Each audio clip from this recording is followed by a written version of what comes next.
Hey, what? Guess what I just found out? What'd you find out? There's like this whole big place called China.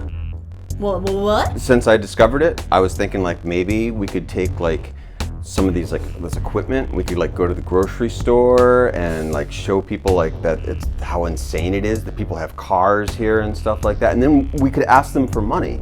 And they'll give us money. Maybe then they'll like we can afford to buy new cameras because look at this old crap that we're using. Wouldn't that be amazing? Or we could use that knowledge in a humble way and maybe just ask for your subscriptions. Gauntlet thrown. Huh? What kind of power do you trust? Well, it's not so much about power and trusting. It's more about trusting information, I guess. Because what I've been thinking about a lot since we've had lots of time to think, one of the big things at the root of this current mess that we're in is that the Chinese government initially lied about the extent of the virus and that they told people there was no person-to-person transmission, which we now know they knew at the time was false. Right.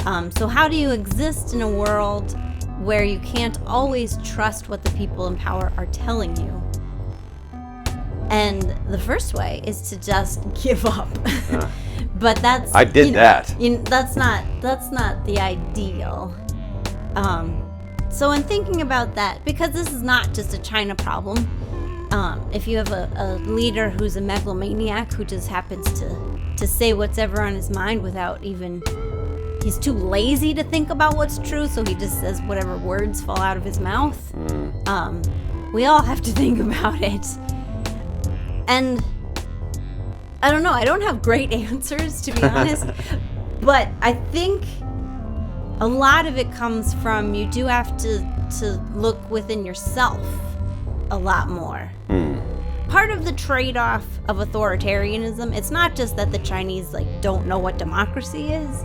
There is a feeling of, if I give up some of my freedom, the government will take care of me. And that's where now, especially with this incident, that people are getting, I would imagine like that's upset. It's kind of a world tumbling view. If I believed in government more, in the concept, that's what I would hope it would do, is to help me. Yeah. But build my roads. Explicitly, the deal is you give up these freedoms and we'll take care of everything else.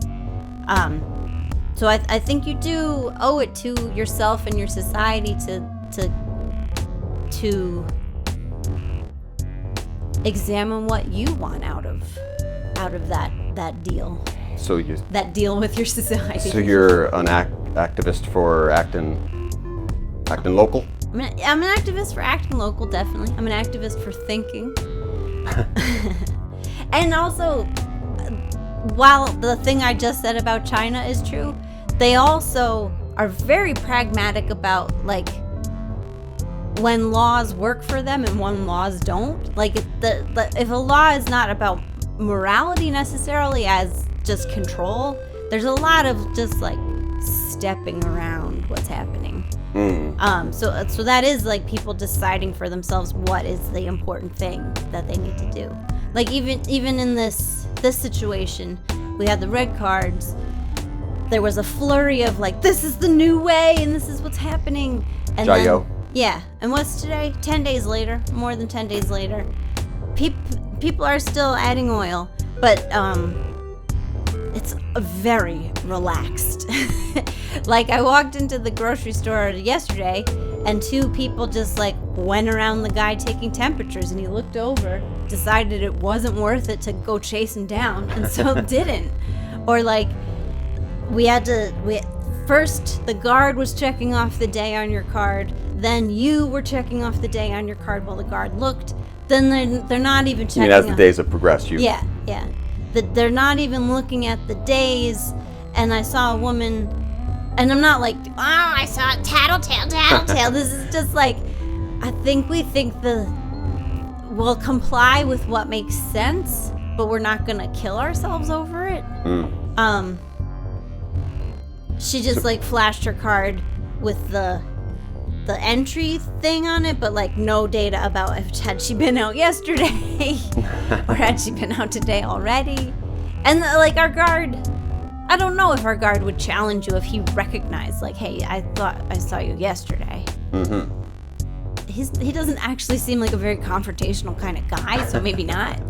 But I think you have to find your own patterns.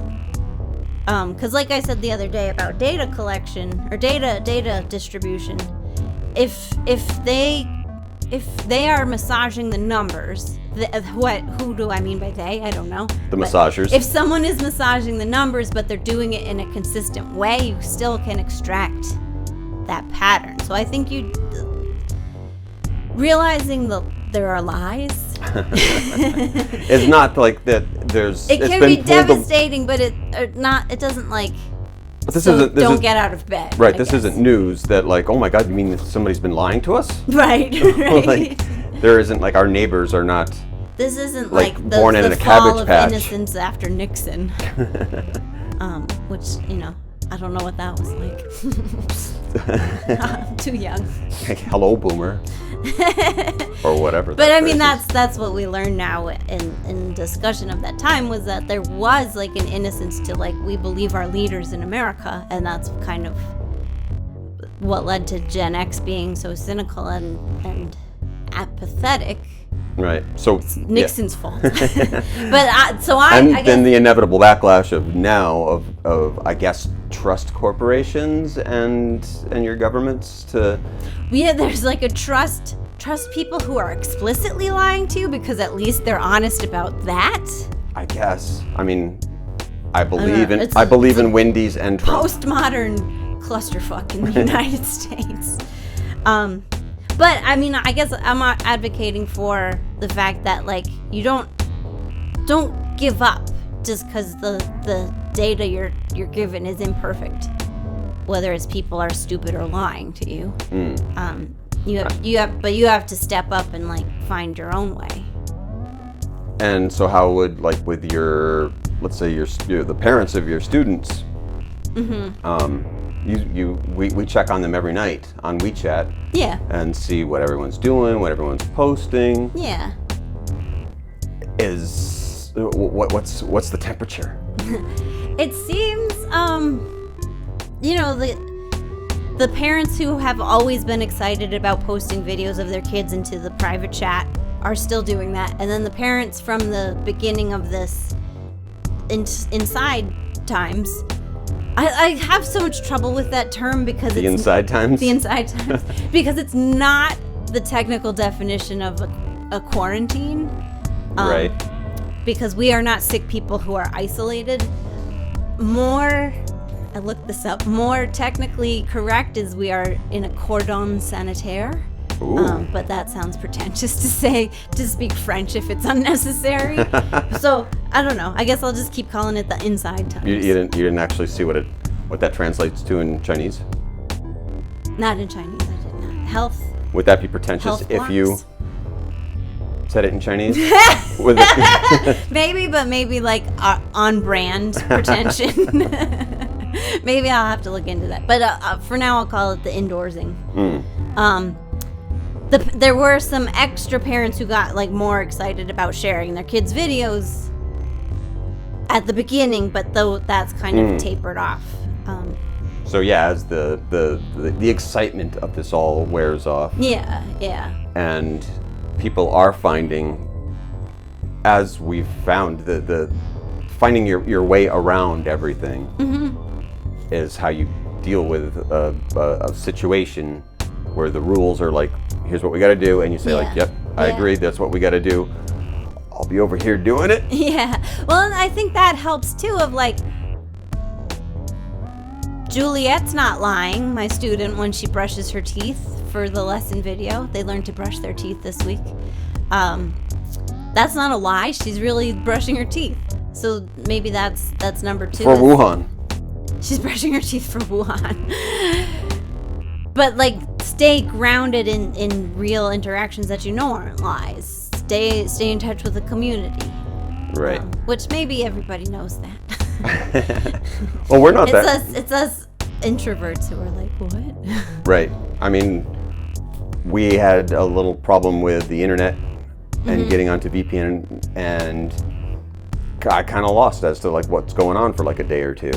And that's a little discombobulating. Yeah, and not in terms of like you don't have access to the latest facts and figures, but you don't have access to people's stories. Right. I've got what our phone tells us, which I imagine the phone is the phone company talking to the government, telling us what's going down. And then I turn like 2 days later on the internet and everyone's just like, oh my God, or oh my God. Yeah. Like, depending on who you're listening to. Yeah. So where that knowledge and power all starts to sift down into who has what. Right, because the absolute numbers in terms of talking about a specific potential faulty data, specific set of potential faulty data, like the numbers don't matter so much to my actual life. Like they matter in the sense that if you can follow these trends and see how it's going, and that's actually part of quarantine, is that there's an international convention that says you have to make that kind of information public. I learned. But it far more matters to me, like, that Jenny did my video about plants. Right. That my life is, like, still having an impact on the students that I teach, because that's where I've focused my living efforts. Or even the videos we put up, that people respond to them. And unless they're all Russian bots, that's not a lie either. Right. Are you a Russian bot? So the like, what we've decided to put out is, I mean, we have those phones, we have the internet, and we have that same information that everyone else does. Yeah. So regurgitating that same information is, we don't actually. I don't get any excitement out of disseminating that information as any kind of power that I have. Or even confronting the validity of that information, because I don't think. I mean, it does matter. It does matter that people tell lies, but you can still live. I can still live even if people I can live with your lies. Yeah, I'd rather not live with your lies in an ideal world. But like, you don't win by telling lies and me still living. That means I win. I don't know. It's a contest all of a sudden. You're fighting with yourself on this one. Yeah, but I mean, a good life means that I still have resilience in the face of challenges, and part of the challenge of the modern life is that people are liars. Well, part of us moving all the way here and not knowing the language when we got here, and not knowing the culture, and not knowing crap, was sort of an escape from too much stuff of living in New York City, working in the media, knowing almost too much. Yeah. Not knowing too much, but like sometimes, like on your way to work, like my head would like explode of like, I wish I didn't know half of this stuff. I wish I could just go somewhere on the other side of the planet to a small little city where I'm not going to be bothered with these things and I can just live my life. And we did that pretty comfortably. Yeah. The only power that we actually really had to deal with, because we hardly had to deal with any government stuff, was our school, because they took care of all that stuff. So there was a good 4 years where our power was like a phone call of being like, can you, at 9 o'clock tonight, can you come judge this English contest? You called me, how dare you? Yeah. I'll be there. So like, to be able to flee that for so long. Yeah. And then looking at what we're going through at the moment with a soft quarantine that we're fairly comfortable. You don't even have to go to work. You can do your work from home. Yeah. And then like looking back at what's going on back in our home country, which seems like on F show, then like what we're dealing with here is, I don't know, better for my blood pressure at least. That's an interesting point, because it is like, if we were in America and watching the Democratic primary going on and everything else that's going on with the Justice Department, and I don't even want to list everything, but we would be obsessing about that And I mean, I can't go on my Facebook without like having a near heart attack. And I do have opinions about that stuff that's going on, but I do also now feel like more relaxed about it. I don't think it doesn't affect our life, but I don't feel like I mean, we're afraid that like that Trump is going to do something stupid that compromises us on the opposite side of the planet any day, and we're going to have to go home. In terms of news you can use, it is that like Trump agitates China and we have to leave. Right. But yeah, like I'd like to see someone elected who works towards universal health care, single payer health care, and I'd like the not millennials. Millennials are graduated from college. They're fine. I'd like the next generation to go to college for free. Why the heck not? Hellapalooza. We might need to have a cursing policy. Yeah, we're not monetized. Fuck that shit.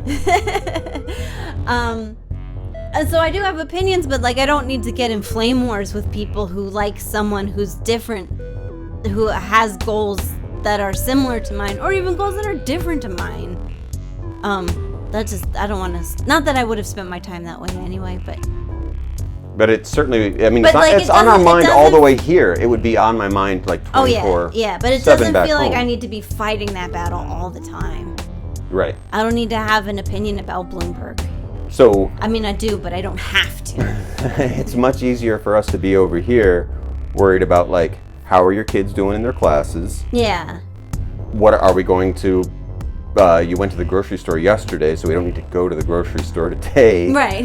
I hope none of us get sick. Yeah. We've had a couple more cases in our town, but nothing to get too alarmed about. Yeah.